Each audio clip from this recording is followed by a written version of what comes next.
Hello and welcome to another show.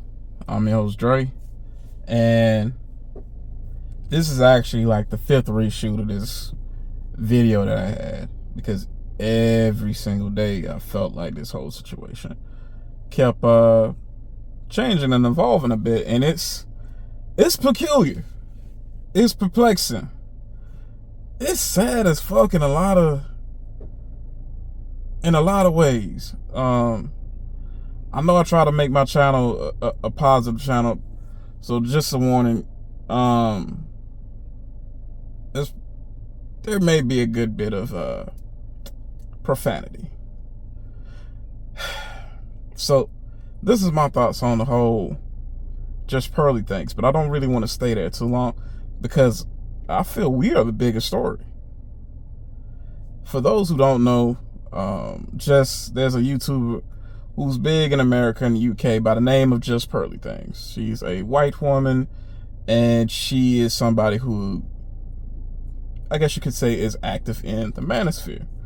The interesting part of it is she has seemingly really truly been held up and embraced by the black manosphere. And it's odd. One, the controversy that is embroiling and kind of at this point is simmering down. I'm super late. I'm the laggard on the bell curve. But really, it all started with an interview with a guy by the name of Nick Fuentes. He is a noted and self-admitted racist white supremacist. During said interview, of course, white people, and he said some racist shit, which, you know, frankly, are you surprised? The OG colonizer, the one that literally showed everybody the game, got with the racists and said some racist shit, and even, interestingly enough, was condescending racist toward the racists. Hey, but some of the remarks that really kind of blew up were essentially she minimized slavery and said that it was something that was embellished, something that people, a nebulous they, used to manipulate white people, that it wasn't that bad and it wasn't as horrible as people said. And then she went on to go and make some other claims, such as slaves had great relationships with their masters and loved their masters so much that when freed, they followed their masters and paid them back for their freedom.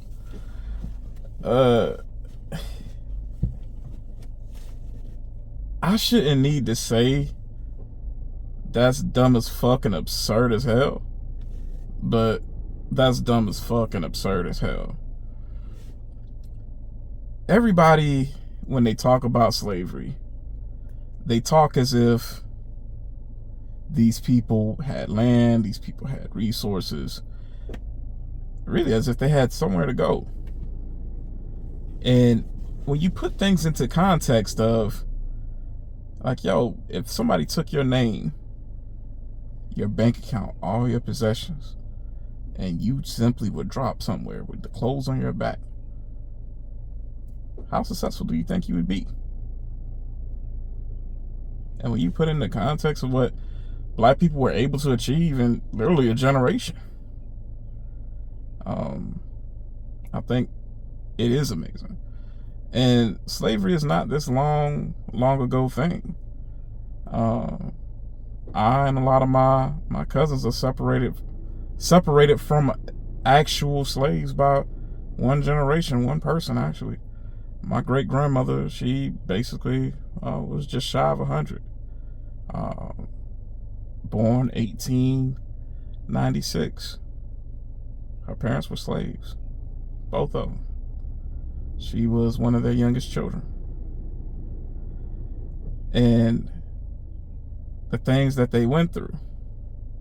It's fucking horrible. Even to say, was every person just getting the absolute dog crap beat out of them? Probably not. But the fact that you have a system which made somebody property in perpetuity, that dehumanized them,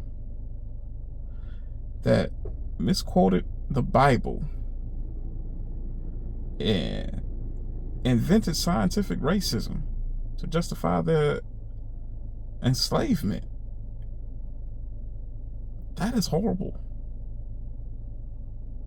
That is something that has never been done before in recorded human history. And people want to talk about, one of the things she talked about was American slavery is above all other slavery. This is the thing that you have to keep in mind. No other place was a slave in perpetuity. No other place. You may be a slave. You have a child. Your child was free. Or vice versa. If you owe some type of debt, if you're really callous, you might sell a child into slavery. But their children were free. The more interesting thing is around this debate. I find it interesting that, for one, a lot of black men are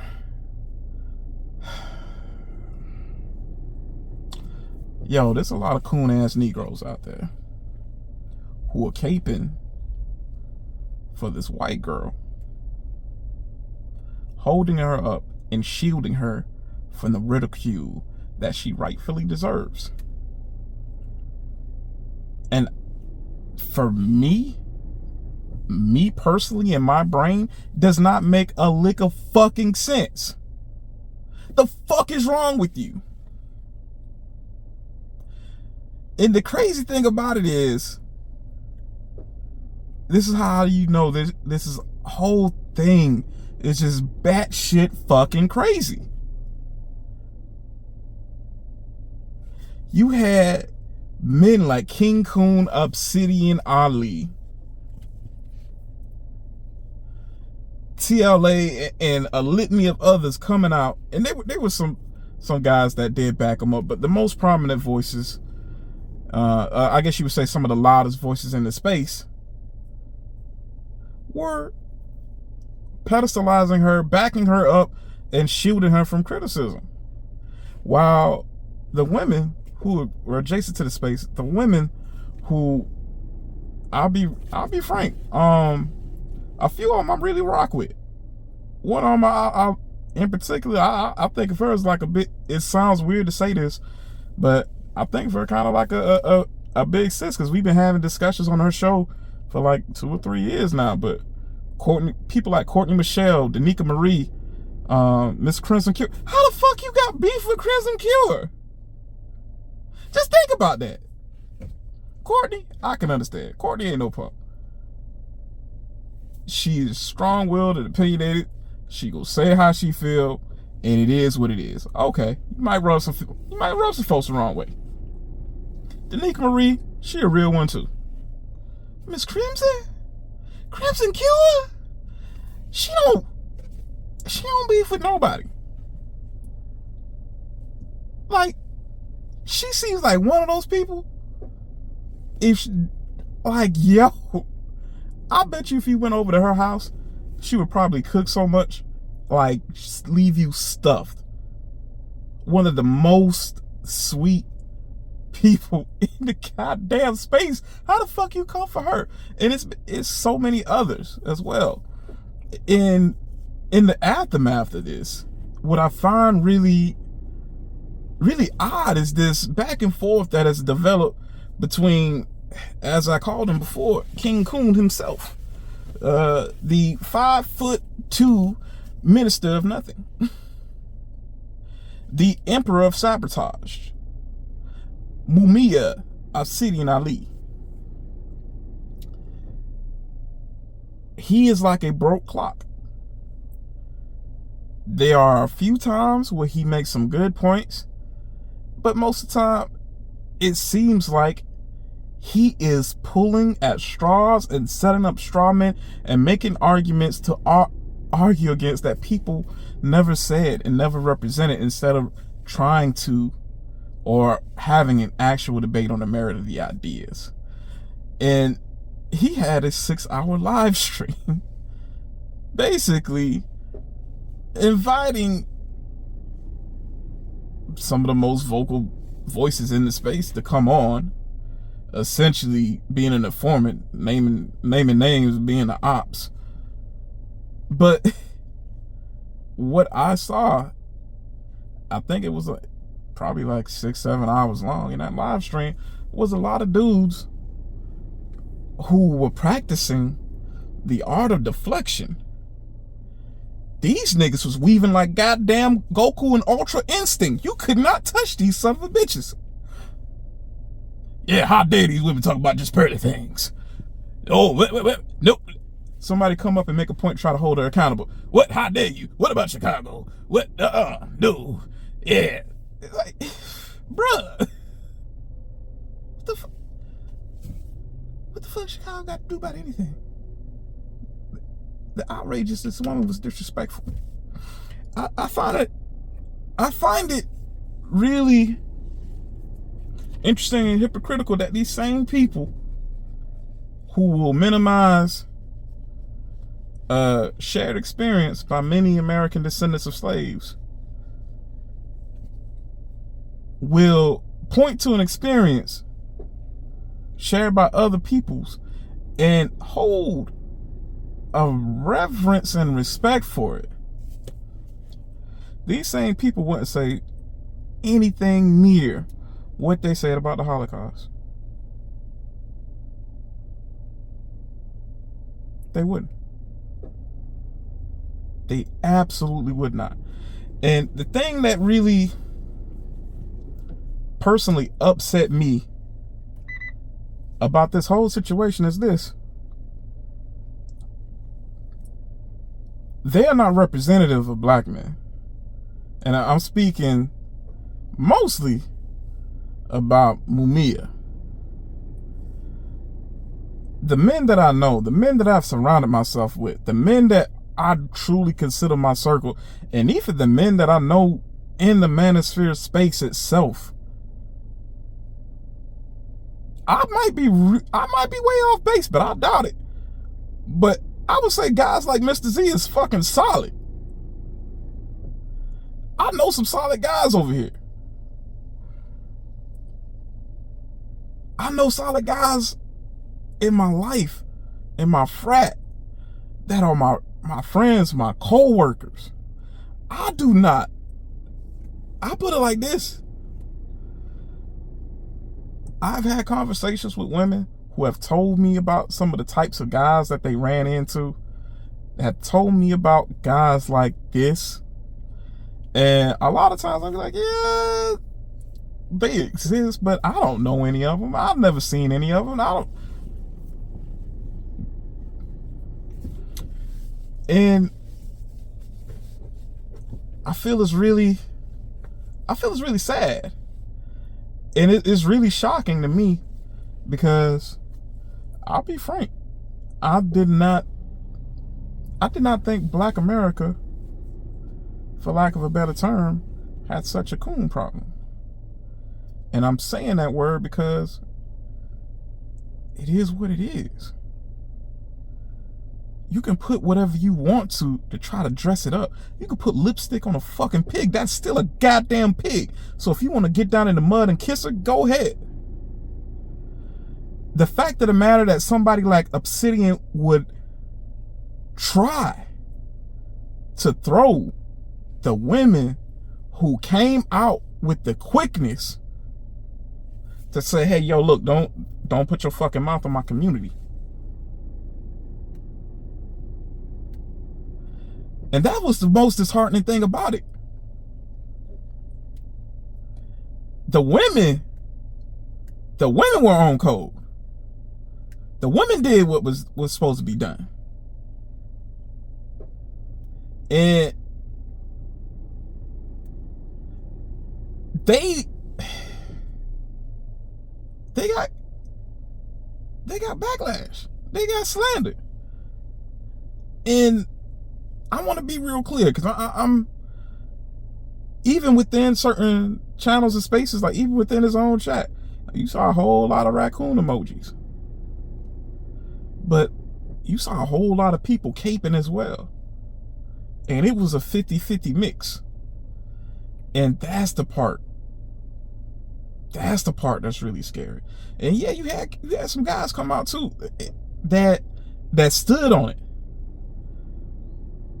And I'm real thankful for them too, because they showed what it actually meant to have a shred of some fucking integrity. People like Mr. Dennis Sperling, Drummer Boy, 1989, so on and so forth. And I really truly believe this. You can say that there's not a black community. You can say that we in trouble. You can say that you don't feel that it's the best. And you know what? I grant you this. Some of the shit you saying might be true. We got problems. This is the thing. Everybody has problems. But you know what? Most people aren't being some whiny little bitches and sitting around crying about their problems. They're getting out there and they're doing something about it. That's my point. And you don't attack your allies in your effort. That makes no sense. I'll be this. I'm for a traditional relationship style. I'm for strengthening and reuniting black families. I'm an advocate for young black men and boys. I've mentored a lot of young black men. I've mentored a lot of black people. I've worked in HR at some places before, and I've actually hired a lot of black men. So understand who the fuck is talking right now. To come at your sister. Yo, look, I'll be the first one to say, there are some women who do some absolutely horrendous things. Their outlook is trash. They carry themselves in a trash manner. But the reality is this. You have to be nuanced enough to separate the ones who are degenerates from those that are actually fine, upstanding ladies. From those that are actually you can have a conversation with. From those that are actually allies to you and your fucking cause. And allies to the things that you believe in. So I'll just close this out saying this, because I was gonna try to make this video a lot bigger than what it was, but it came across too corporate. And it kept changing day by day, and I kept adding. And I said, nah. Just come, speak from the heart. So I apologize if this isn't the Dre that you're used to. But this is something that really truly animates me. A black man is a man of strength. A black man is a man of integrity, of character, discipline, honor. I don't know who the fuck these guys' man is, but it is shameful. It is hurtful to see a black man that's a spineless goddamn sellout and a coward.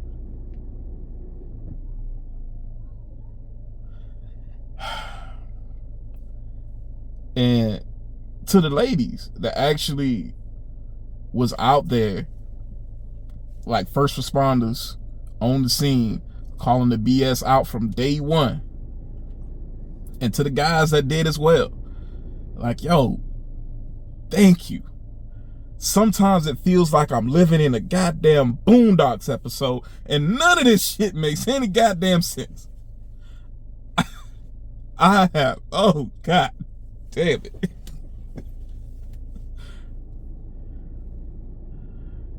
There's so many Uncle Ruckuses out here. And I'll be real. In my opinion right here, sometimes we need dialogues. Sometimes we need things like this to expose how some folks really feel. I know we often hear in the black community that we are not a monolith and that there's a diversity of thought.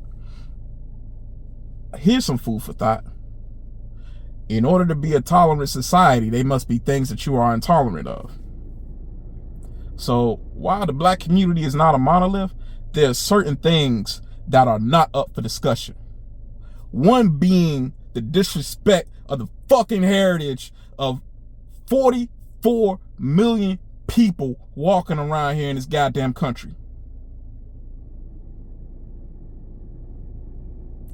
That is not up for debate. Oh, well, how do we know? How do we know what slavery was? Everything is hearsay. You know what? My great grandmother, she told some stories. But you do know that there were people who wrote at that time. You do know that there were some people who were freed and spoke about those experiences. Well, you know, the most famous of which is Frederick Douglass. And even some people talk about creating this standard where we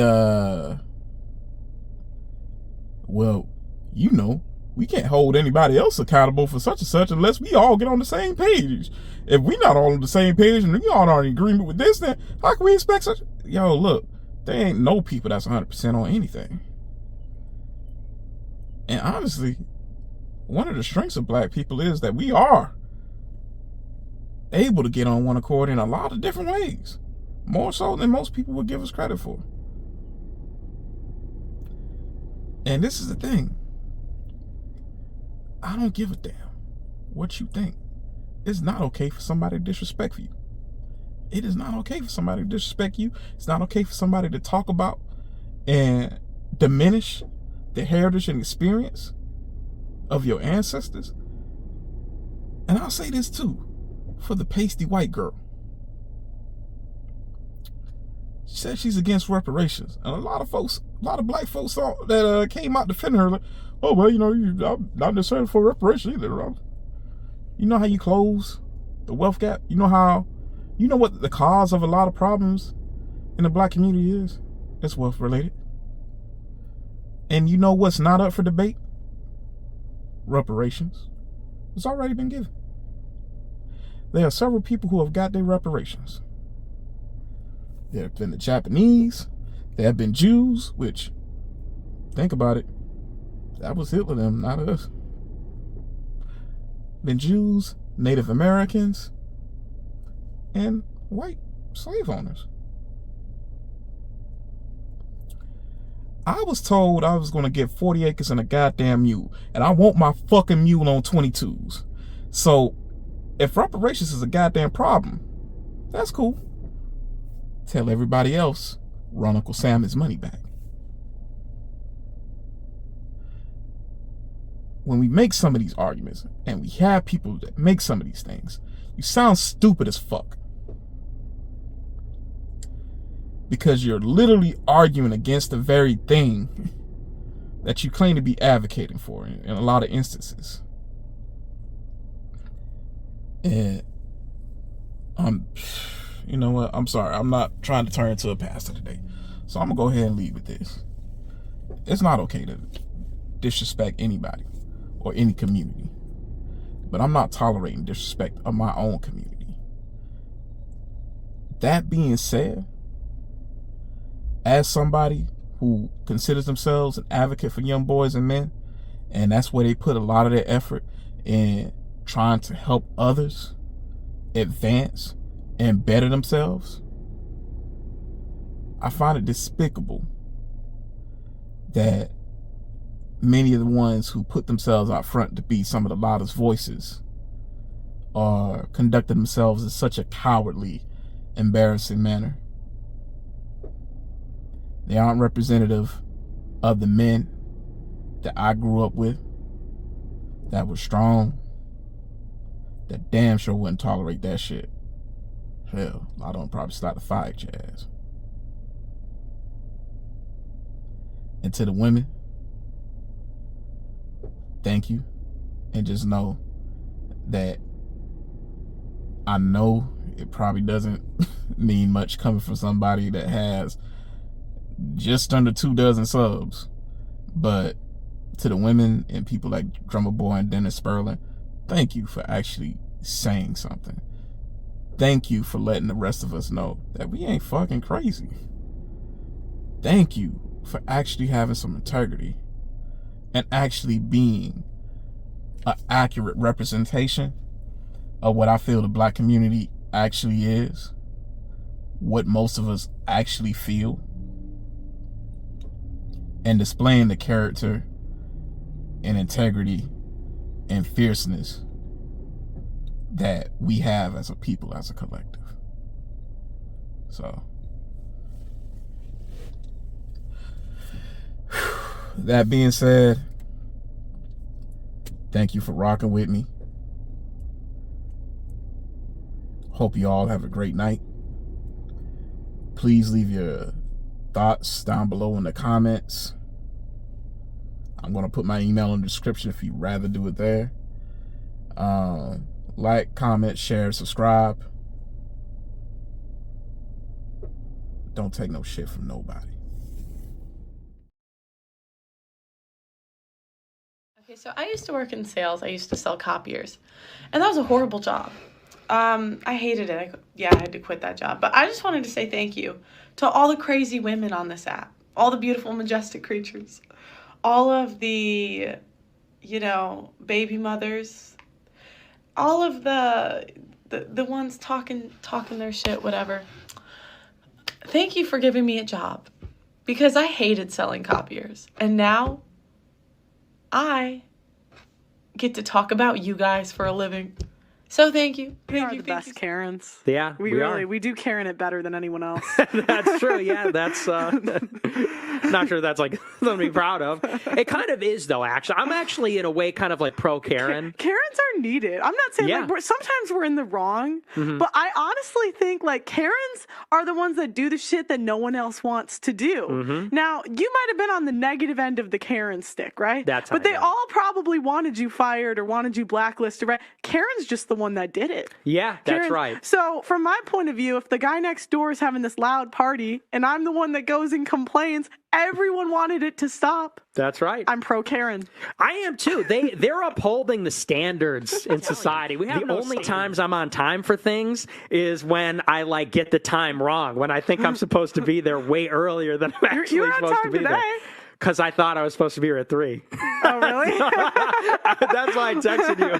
I texted you, I'm on my way, because I thought I was already 10 minutes late when I was leaving.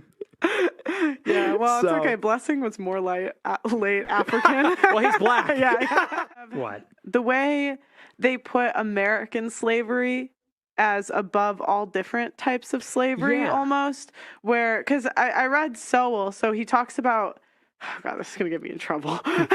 How she already knows she about to say something foolish, but you made it okay for her too. You did. Slavery was a global institution, and the word slave actually came from Slavic, which is white. And they don't talk about that slavery wasn't about race. So you're saying it wasn't, that the Jewish genocide wasn't about race. It was just about... Well, it was a little bit about race. Okay, then what I'm saying is that then how is it not a genocide? They're gonna get in trouble. This sounds similar to the slavery stuff too, because that's literally the founder of, or the guy who made Roots said, I wanted a myth for my people to live by. So they often, but that's what they do is they embellish. And I'm not trying to say it wasn't horrible. It was. Right. But they want to make it like more horrible so that they can control people in a way. And that it sounds really similar because even with the please leave me on YouTube. Please. But even with like the slavery stuff, like that's what they'll do, and they won't talk about instances of like slaves traveling across states. Like when they initially freed the slaves, there were some slaves that felt so indebted to their owners that they would travel across states to pay them back, and they actually had a really good relationship. I ain't find nothing that said that that was factual. Nothing. Cite your source, lady. What group of I'm gonna have the history lesson. We're gonna go through that. Let me just let her talk stupid. Yeah. With them, but they act like that wasn't possible, and it was still wrong. It wasn't a good institution, Right. But they don't talk about like the more nuanced things that happened in slavery. And like I forgot what founding father, but they were talking about how he really like he inherited slaves, and he actually had a really good relationship with them. He didn't make any money off the farm, but it was like if he freed them, they would all, what would they do? So now slavery in her eyes is we actually loved our slave owners, and we gave our slave owners money that we walked from state to state to pay back the people that enslaved us. Do y'all hear how stupid she sounds? She's an idiot. A whole idiot. But y'all just let her say whatever you want to. And so he kind of looked at it as I have to take care of them, and he wasn't even making money off of the farm. Yeah. But then they say you're like, even now I'm like, oh gosh. Well, and that is something Yeah, that happened. oh, That was one of the big arguments against the abolition of slavery, is that a lot of them would just die Yeah. because they didn't know how to get along independently. And that did happen for generations. So what Nick is saying is that, well, that was one of the biggest problems in slavery. We let y'all go, but you didn't know what to do with yourselves. And so you died off because you needed the white man's help. You needed your slave owners. You needed them so bad that y'all came running back to them and started giving them money. You see how foolish these people sound? And then after freedom, well, they died off because they didn't know what to do. They needed us so bad. Really? Yeah. I didn't know that. That's actually one of the reasons that why American blacks have a higher average IQ than African blacks on average. And they say that that's because a lot of them just straight up died after the Civil War. Really? Because they couldn't get along. Wow, I did not know that. Because it's not true. And yeah, and it is comparable to the Holocaust. And it's and the important thing is, and it's like you said, they come at you with this narrative of whether it's feminism or racism. If you disagree, oh well, you hate them, Yeah. or you're a horrible person.